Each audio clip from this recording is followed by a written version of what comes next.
Hello, everybody. My name is Norman Stickle, and I help men deal with toxic relationships and moving on, particularly pertaining to, but not limited to, female narcissism and being the effects thereof.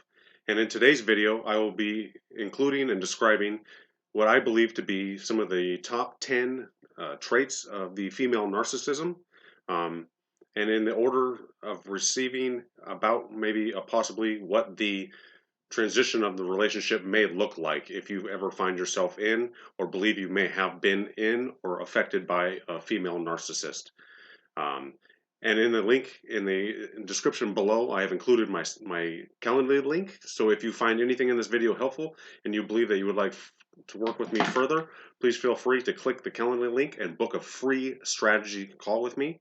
I am including a few of those this week. The availability will be on the link after you take the survey, and you feel free to please click the Calendly link and book a free strategy session with me. So first off, out of the first 10 I have is she will use her sexuality to be her advantage. A lot of times this first starts with love bombing, the brand new relationship. It'll become very fierce, very fast, and just like a lot of other things, she does it with a lot of passion and whatnot.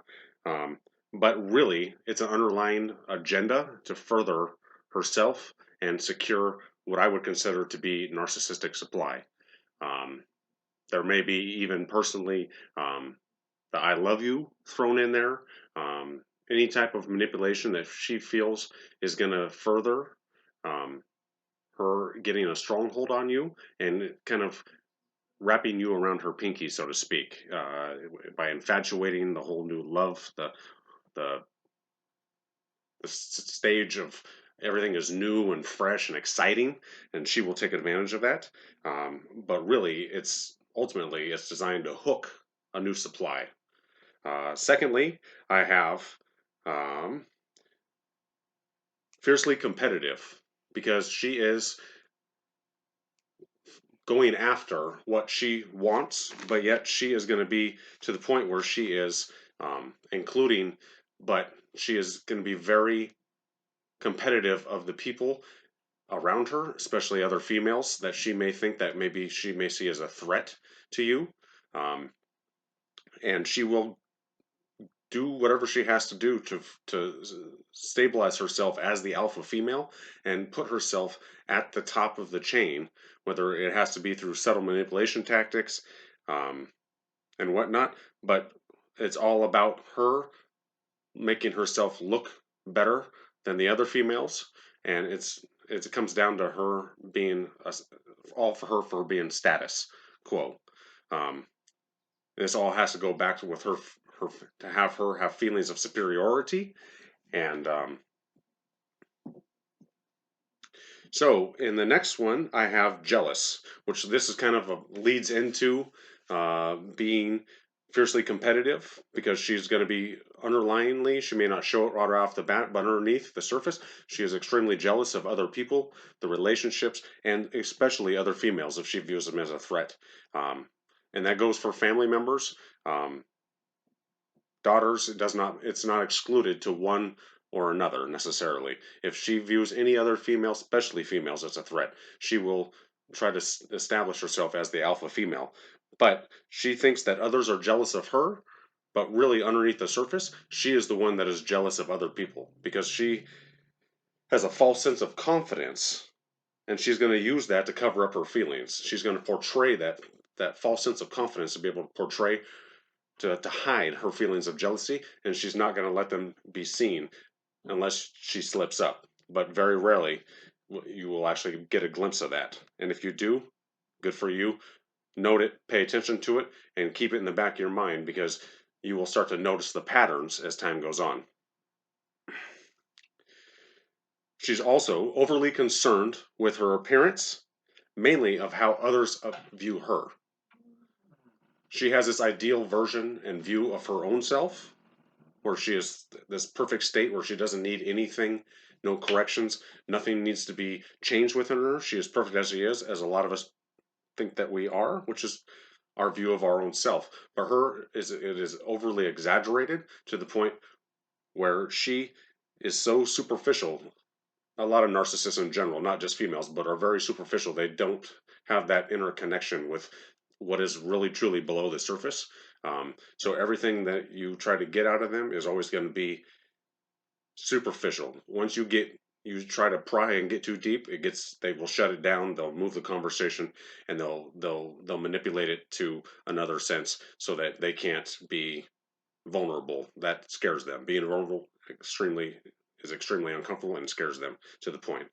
Um, she seeks to be the top of her status, and she seeks to know others can make her feel and look good. So when she looks for a potential, what I would say, victim, or a supply, she's going to look for somebody that is going to make her feel and look good on the outward appearance. And it's somebody that may have money, nice cars, has a good sense of security, stability, those things that are make her feel good, and that she is going to be able to feel like she is superior, and that portrays to her self-image, because the supply, the victim that she is choosing, is basically an extension of herself, because she's lacking those things. So she's looking for somebody to fill those gaps. Materialistic, I just mentioned this a moment ago, but a lot of the females' tactics are all based around materialism. And whether or not it's whatever she needs, it could be money, it could be a place to live, transportation, um, good times, clothes, it doesn't matter what it is, but really she's looking to fill her materialistic needs, her wants, her desires. Um, they will use and abuse the victims and the supplies to the point of attaining whatever it is that she seems and deems necessary to be able to suffice her needs and wants in the materialistic sense of wherever she thinks she's lacking. And it's going to be whatever is easily grabbable, whatever is easily within reach. And the materialism is used to validate her sense of security, because underneath the surface, female or not, narcissists are very extremely insecure. So they're looking for this outwardly gratification to be able to make up for, and to be able to compensate for what they are lacking on the inside. And materialism is usually a big thing for it.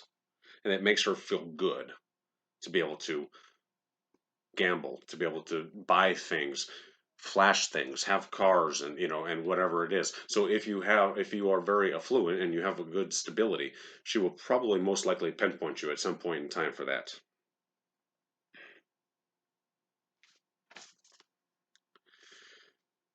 Number 7, she will manipulate others against each other. I chose this as my next topic because of the fact that this kind of plays back into the whole materialism thing. Uh, she always has multiple avenues of supply and victims around. Please don't ever think that you are just the only one, because you are probably not. Um, it could maybe always be in another acquaintance, somebody within your circle, and whatnot. And I'm not saying that there has been any like sexually thing going on behind your back, although there possibility is. But the manipulation exceeds far out and kind of spiderwebs out from the materialism and the jealousy and being the competitive. She's going to have her fingers in other relationships, whether it be work, personal, acquaintances, and whatnot, because of the fact that she uses those things to be able to manipulate the situation to the best of her advantage. And she will kind of iterate who and how she is and what she is doing at the same time. So even if she's borrowing money from you right now at this moment, she may, she has to let that go because you're going to ask for it back, and the cycle has to continue. So there's got to be something else over here where she has access to. And you'll have the gut feelings, but you'll never really know exactly what it is or how that manipulation is happening until it's uncovered. The truth, we always say, the truth comes out, and it usually does. In my case, personal experience, it always has. And it was very painful at the time, and it makes your wheels turn and wonder exactly what was going on. And if you ever have the hopes of actually ever pinpointing exactly how it all went down and what all happened behind your back, please stop and don't waste your energy, because a lot of it you may not ever find out. And even if you did try, you'll probably never get the full truth. And even then, at that point, it doesn't matter. The damage has already been done. So, with the manipulating against each other, she will cause problems and drama behind people's backs to further her personal agenda, with no concern whether it's family, friends, colleagues, acquaintances. It may even be people that you are close to in your own acquaintance or circle. Coworkers, uh, friends, does not matter necessarily. There is no standard for who may be a victim. It could be male, it could be female. It does not matter. Obviously, everybody has a purpose. That is the thing with a narcissist. Everybody has a purpose, an intended purpose, to be able to uh, give them what they are looking for in whatever aspect they can be used for. Um,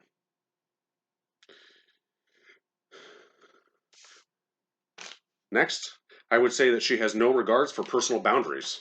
And that kind of, again, goes back to the manipulation of each other, because she will utilize you for whatever that they can get out of you. Um, it may come across as very honest, very true, but at the same sense, there's always going to be an underlying effect of whatever it may be. Um, if you ask them not to do certain things, she's going to disregard that. She's going to manipulate the conversation to be able to pass it back on you, to put the blame on you. Very rarely, if not ever, will there ever be any accountability taken for the things that she has done. And even then, the blame will most likely be passed on you. Say you're not a smoker and she smokes, and you let her borrow your car, and she knows ahead of time that, for instance, that you do not want her smoking in that car. Well, next time you'll go get in it, you may smell it. She may have left a cigarette butt. You may, even though she had the windows down to try to cover up her tracks, you may smell the hint of a cigarette because you don't smoke anymore. Um, you ask and you put up personal boundaries. She has no problem crossing those with a sense. Um, and another reason, the manipulation, is it's a way of isolating you from other people. You may find as time goes on that there is not going to be um, the friends that you thought were friends may not necessarily be friends, because if you go to stick up for yourself, if you go to set a boundary or enforce a boundary, and she manipulates you and she turns it around and passes the blame back on you, there may be a time when after that, you may not know about it, but covertly, she will go behind your back, and this is very high likely, that she will go behind your back into your circle of friends without you knowing at the moment, but she will go behind your back. As I said, I keep repeating behind your back, because a lot of it is underneath the surface that you never will find out until way later and the damage is already done. But she will use that manipulation and her influence to spread little lies and little rumors and spiderweb out to be able to keep things, to isolate you, because as people think they know you, or they take her advantage because they are so good with words and keeping everything, and very suave with the way they pronounce themselves, and uh, their image, they're very cunning in that sense. She will be underlyingly influencing your relationships without you even knowing it. So, with that being said, you may go and find out later on, and your friend might say, "Well, this, and this," and you're like, a light bulb might got off, and then all of a sudden you're tying the ends together, but you're like, "I didn't do that," and that's all part of the whole agenda behind, underneath the scenes, underneath the sense of it all. She's using that to her advantage to be able to push people farther away from you and isolate you, so that it all goes in her favor, really, in the sense. Number 5, she's extremely oversensitive to criticism, not just females, just about all narcissists in general. Because they don't have a sense of self, they necessarily, and they're worried about their outwardly appearances. To them, it's kind of all ties back in, but a lot of these things tie back in, and you can see the correlation possibly if you keep thinking about it. But the jealousy and whatnot, to them, they are perfect the way they are, and they should be accepted, and they are superior to all of us. So the fact of it is when you do, if and when you ever do try to actually assert yourself and put your boundaries down and say that's not okay, which can be a very frightening moment if you've never done it with a narcissist, because they make it seem so wrong and like the world is going to come down and there will be repercussions, which I'll get into in a few moments. But at the same sense, overly sensitive. They are very consumed with their own image, and they believe that they are perfect and there is no need for change. Again, a feeling of superiority compared to everybody else. Um, they are easily offended, and they cannot accept even constructive criticism. There is no such thing as constructive criticism with a narcissist because of the fact that any piece of criticism to them is a personal attack. And they are highly, highly offended and very highly sensitive to that. So that comes down to a personal attack.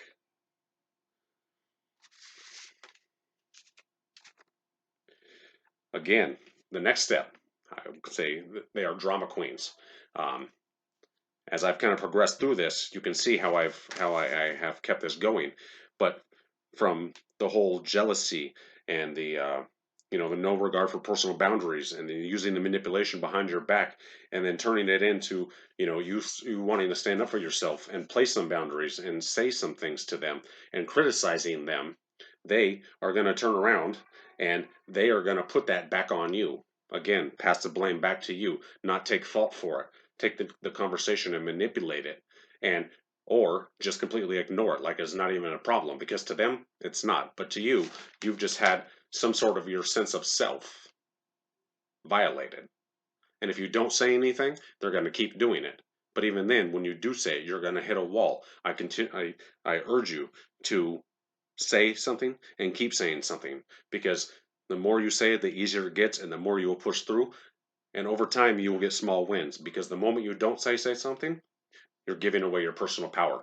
And when the moment you give away your personal power, you let them win.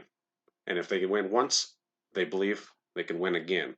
And every time you don't say something, you let them win, and they get stronger. And your position in the relationship and within your own personal self and own values and your own confidence is undermined even farther. And you will get to the point where you feel like you have no choice but just to submit and tuck your tail between your legs and go the other way.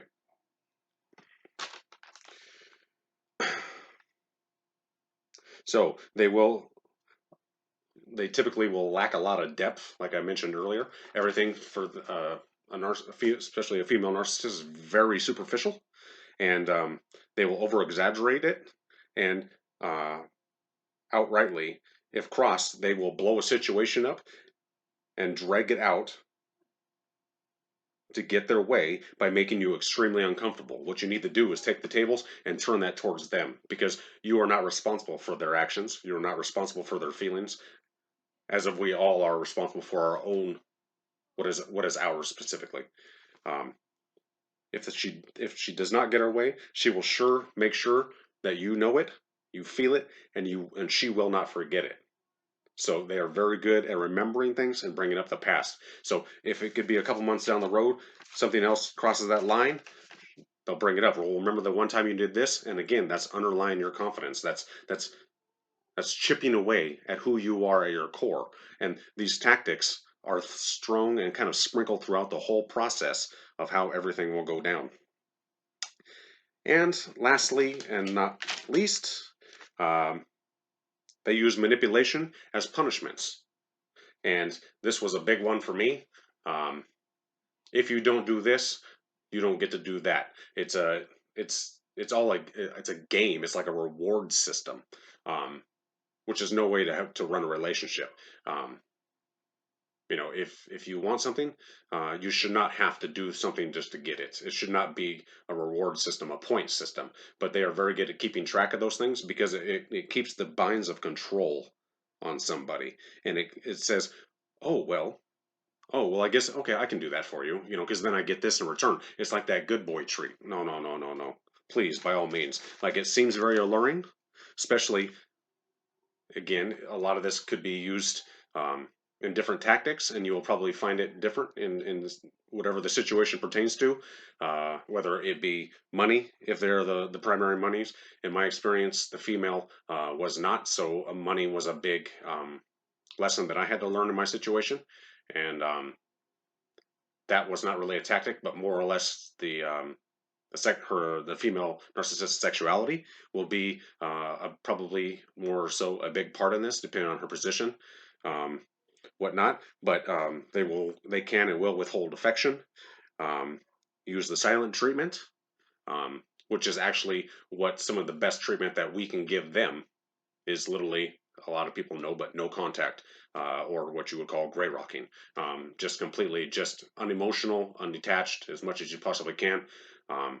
Because as soon as they start to know that you are not going to play into their games and they are not making and getting a reaction out of you, whether it be negative or positive, um, which affirms they are getting attention, whether it's negative or positive, they will kind of start to drop off and realize that they are losing the battle, even though they will never, most likely, never admit it to you. But underneath the surface, they know exactly what they're doing and how they're doing it and the effect that they're doing because they can see it.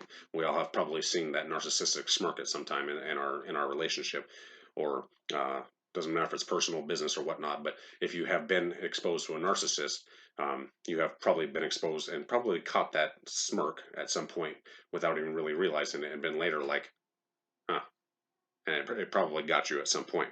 Um, but yeah, they will use phrases like, if you don't do this, or you're not allowed, you can't do that, you need to do this. They will withholds and enforce it to manipulate compliance. So if you don't do this, I won't do that. And that is a huge one, because all of a sudden it makes you feel like you have to work for something. If you want to keep them, if you want to keep them happy, you have to do this. And that is by no means a good way to run a successful relationship, because or an affectionate relationship. Everything has an underlying agenda. Um, so those are the top 10 traits of a female narcissist that I believe are the most important. I tried to include them in the order that I believe with my own experience and what you would possibly experience them in, although every case is different. Um, and as there are different underlying types of narcissistic personality disorder, um, covert, very boastful, very outwardly appearance, and whatnot, you will see that these things may vary a little bit here and there, but underneath the surface, they are all going to be there one way, in one sense or another, maybe not in this exact same form. Um,